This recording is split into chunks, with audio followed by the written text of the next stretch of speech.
Outro dia um pastor meu chegou para mim e falou assim: ô pastor, por que Deus foi tão bonzinho com o Davi? Com tudo que ele fez. Eu falei: cara, você quer pagar para ver? Você viu o que aconteceu com a família dele? Morreu Aminon, morreu depois o Absalão. Pior do que tivesse feito alguma coisa com ele. Tamar foi estuprada pelo próprio irmão. Aí o próximo que veio era Adonias, porque quando Deus falou para ele, ó, vai ser Salomão, quando ele nasce, olha que como Deus é um Deus de graça. O filho de Betseba do adultério nasceu e morreu depois de alguns dias. Mas no dia que ele morreu, Davi teve uma relação com Betseba e ela ficou grávida de novo. E quando nasce Salomão. E Deus fala que ele seria amado do Senhor. Deus chamou ele de Gedidias. Yedid é querido. Yedid-Yah. Gedidias, o querido de Javé. Olha que coisa linda. Poxa. Quer dizer, mesmo Deus falou, ó, você pisou na bola, você vai pagar, Deus. Mas eu sou um Deus de graça, porque vai ser através da mulher adúltera que eu vou trazer o meu filho, o Messias. Não é extraordinário. Olha, Vilela, a Bíblia é um livro que para mim isso é uma prova da veracidade da Bíblia, porque ela não esconde os podres. Você sabia que, por exemplo, na genealogia de Jesus, só aparece o nome de homens. As únicas mulheres que aparecem são mulheres que tiveram problema. Uma é Raabe, que era uma prostituta que se converteu lá em Jericó. Tamar. E por último, Maria. Maria, que concebeu virgem, mas que ficou mal falada. Sim. Tanto é que os líderes judeus falavam assim: quem é você? Você é filho de Maria? Filho de José? Nós nem sabemos quem é teu pai. Por quê? Porque correu para todo mundo que ela tinha tido caso com outra pessoa e que José casou com ela como corno. Acobertar. E a Bíblia não escondeu isso. Então, é maravilhoso isso, porque Deus deu o sucessor de Davi e o antecessor de Jesus, que foi Salomão, o filho daquele casamento que começou com adultério. Não é maravilhoso isso? Caramba. Isso prova para você, meu querido, que se você pisou na bola, se você se arrepender e buscar Deus, tem perdão e tem graça para tua vida. Agora, as coisas ruins ainda continuaram. O quê? Por quê? Porque, veja, morreu Aminon, morreu Absalão, o próximo que quis ser o rei era Adonias. E Adonias também começou a fomentar com a população, com líderes. Agitar. Inclusive o Joabe, que era o capitão de Davi, mas não fazia nada que Davi queria. Contra Salomão. Até que Davi, antes de morrer, ele chama Salomão e fala assim: olha, você vai ter que matar o Joabe, porque ele vai tentar te derrubar. Salomão era jovem quando assumiu, talvez 15, 16 anos. Tinha um Adonias, Salomão chama Adonias e fala: ó, meu irmão, eu fui escolhido por Deus, então você anda na linha, senão eu vou ter que te matar. E no fim, Salomão teve que mandar matar o Adonias. Por quê? Porque não ia ter Porque ele ia se levantar contra Salomão. A última de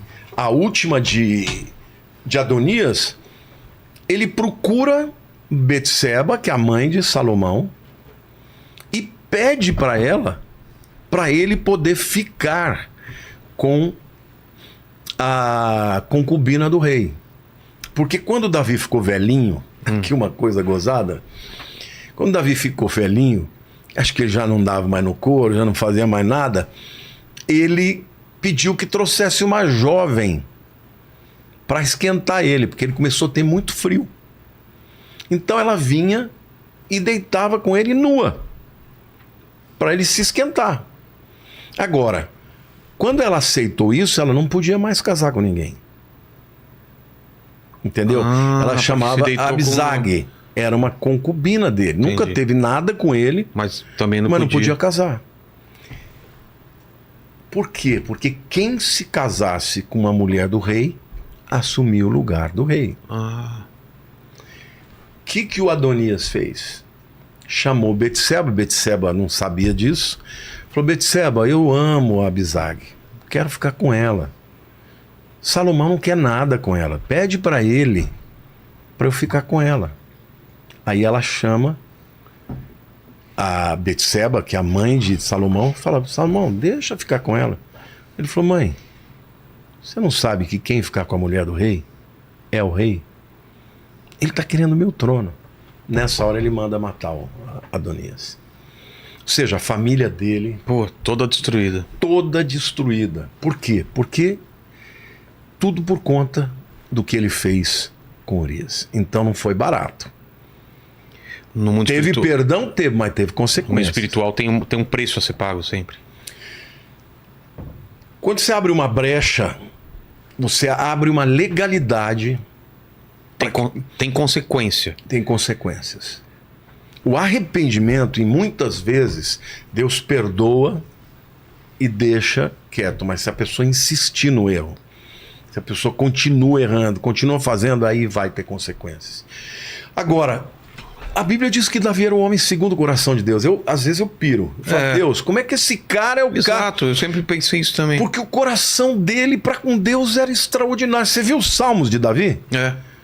Ele adorava a Deus, ele falava: Deus é tudo, o Senhor é extraordinário, entendeu? Por exemplo, quando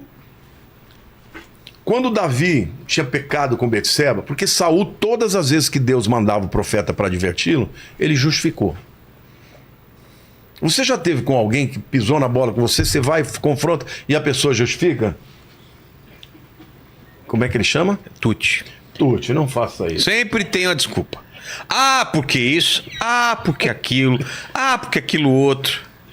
Tô mentindo ou não? Vai justificar agora, vai se justificar. Não vou, eu só vou aceitar.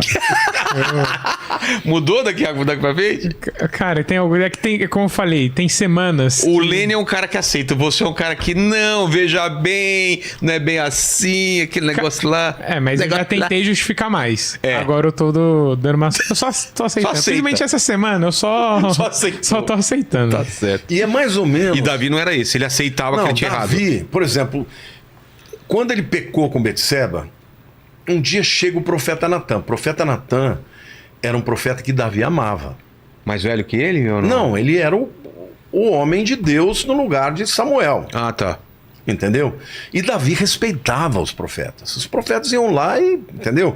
O Davi era o seguinte: escreveu, não leu, um pau comeu. Por exemplo, tinha uma mulher, que é Abigail, que ela era esposa de um homem chamado Nabal. A Bíblia chama ele de filho de Belial. Filho de Belial é o pior xingamento que você podia demônio, dar. né? É um demônio. Certa vez Davi estava cansado, estava chegando com os soldados dele e ele estava morrendo de fome, de cansaço. Ele manda umas pessoas na frente para dizer: olha, Davi está chegando, pede para Nabal preparar tal, comida, bebida para os homens, para os animais. Nabal falou: o que eu tenho com esse Davi? Não vou dar comida nenhuma e não vou dar nada para ele. Quando Davi soube, ele falou: vou matar esse cara. Vou matar ele, vou matar a mulher dele, vou matar todo mundo. Quando Abigail ficou sabendo, Abigail vai para frente e intercepta Davi antes dele chegar. E ela se prostra, se ajoelha, pede perdão e fala: eu não estava lá, eu não vi. Mas ela levou ovelhas, levou comida, levou água, se prostrou. Davi se encantou com ela, falou: olha, porque você é sábia. Olha que homem também tremendo. Ele falou: você não só impediu a morte do seu marido, você impediu que eu fizesse uma injustiça. Quando em seguida Nabal morre, Davi fica sabendo, ele manda buscar Abigail. E ele fez ela sua esposa. Então Abigail é uma das esposas de Davi que era marcada por ser uma mulher sensata, sabe? Mas ele ia matar todo mundo. Então, assim, com os inimigos, não entendeu? Tinha... Não tinha. É aquela história do homem de duas palavras. Ele era um guerreiro sanguinário, entendeu? Ele pensa bem, um homem de 3.000 anos atrás, ele era um troglodita. Ele não era um gentleman, não é um cara que você pinta. Era outro tempo, né? Outro tempo, entendeu? Mas quando era com Deus, quando Natan chega para ele e falou, Natan, eu tô com um problema. Natan falou para ele, Davi, eu tô com um problema. O que foi, Natan? É o seguinte, tinham 2 homens, um pobre e um rico. O rico tinha muito rebanho, muitas ovelhas. O pobre só tinha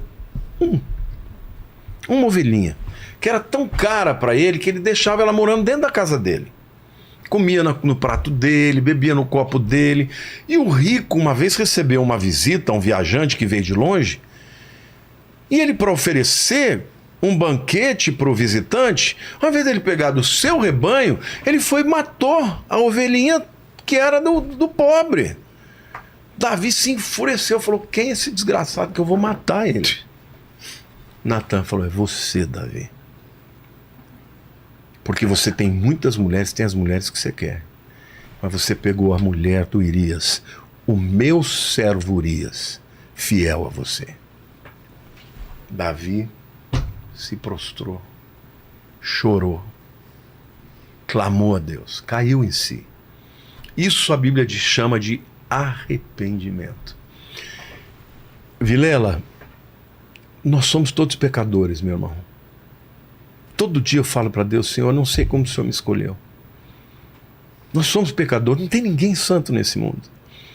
Agora, se tem uma coisa que Deus não suporta, é uma pessoa pecadora se achar melhor que as outras.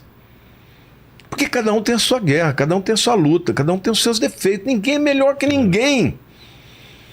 Quando a gente chegar no céu, a gente vai chegar a olhar para Jesus e falar, foi por causa dele, foi por minha causa. Então, Davi era um homem quebrantado, ele se quebrantou perante o Senhor. E Natan falou assim, olha, Deus vai te perdoar, mas o filho que nascer vai morrer. Putz. Quando nasceu, o menino ficou doente, ele ficou jejuando, entrou no quarto, ficou deprimido, não deixava ninguém entrar, e ele ali, deprimido, não comia, não fazia nada, até que um dia ele ouviu soldados falando, cochichando, ele falou, ele morreu? Ele estava com medo de contar pro menino que o menino morreu. Eles falaram, morreu, Davi. A Bíblia diz que ele lavou o rosto e foi comer. Aí eles perguntaram, mas como assim? Você estava desesperado, sofrendo, agora que você soube que ele morreu. Ele disse assim, eu não vou a ele. Não, ele não vem a mim, mas eu vou a ele. Ele entendeu que Deus falou não. Mas ele se arrependeu nesse processo profundamente.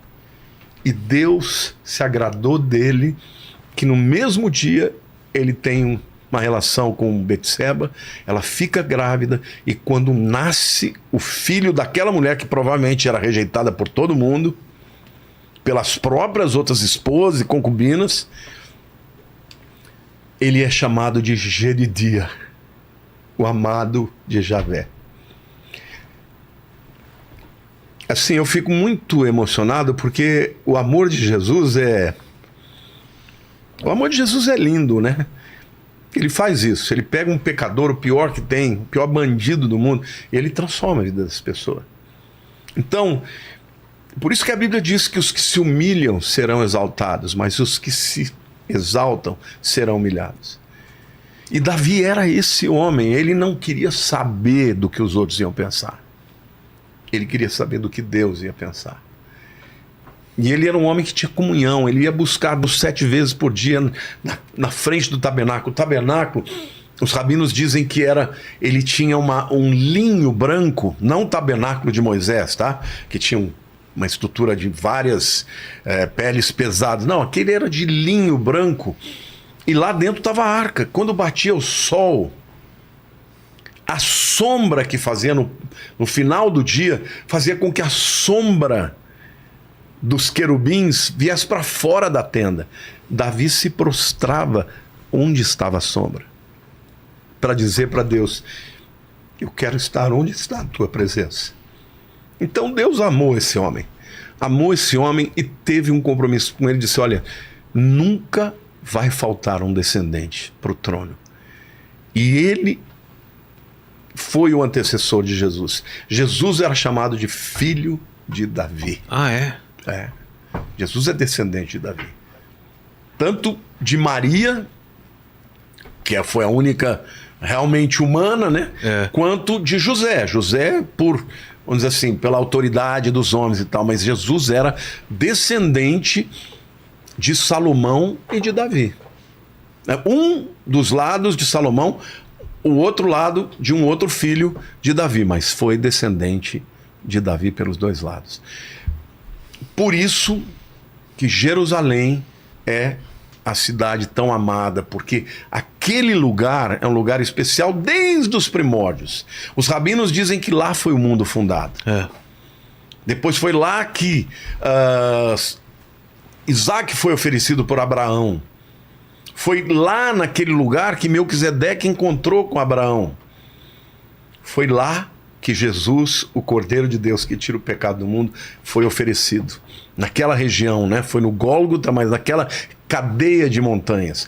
A cidade de Jerusalém é a cidade que Deus mais ama na terra. Por isso que Satanás odeia tanto e por isso que tem tantos povos tentando destruir. E quando você pisa lá, você sente isso, né? Sente que tá num lugar que é diferente mesmo. Você já foi quantas vezes lá? Só uma, eu quero voltar logo. Fui Jerusalém uma vez. Eu fui em Tel Aviv na segunda vez, agora durante o conflito. Quer ir comigo uma vez? Vamos, por favor. Talvez eu vá no fim do ano. Eu queria tentar, que eu acho que vai ser difícil agora por causa do conflito, que é Belém, né? Porque é uma área controlada pela Cisjordânia. Belém eu já fui, mas não vou mais agora. E não pode agora, né? A área de Belém tem... A maior parte são cristãos, tá? Ah, é? É de cristãos. Mas tem os muçulmanos também. Mas é uma área perigosa. Falaram. Perigosa. Então, mas é um lugar extraordinário. Mas vamos sim, pastor. Mas Davi, cara, Davi era esse homem. Era esse homem de coração adorador mesmo. Hoje eu consegui entender um pouco isso, porque sempre ficou na cabeça assim, o cara errou tanto, fez umas coisas tão absurdas e mesmo assim foi abençoado, conseguiu Mas a gente coisa. não ora. A gente não erra também, desculpe. E por que... Qual a diferença de Davi e Saul? É que a gente imagina que um tipo de pessoa dessa não erra, né? Que é totalmente... O que acontece? Saul, quando Deus confrontava, ele não chorava, ele não se quebrantava. O que ele fazia? Dava desculpa.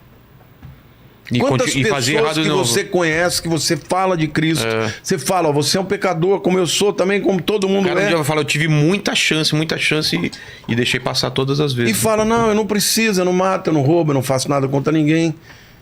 E o outro fala, não, eu sou pecador mesmo, eu não mereço. Eu não mereço a salvação, não mereço bênção nenhuma. E Deus fala, mas todos pecaram. Como ladrão, na última hora, ao lado de Jesus, né? Ele teve tempo de fazer alguma boa ação? Não teve. Mas, no entanto, Jesus disse, hoje mesmo estarás comigo no paraíso. Então, Davi é um cara extraordinário nesse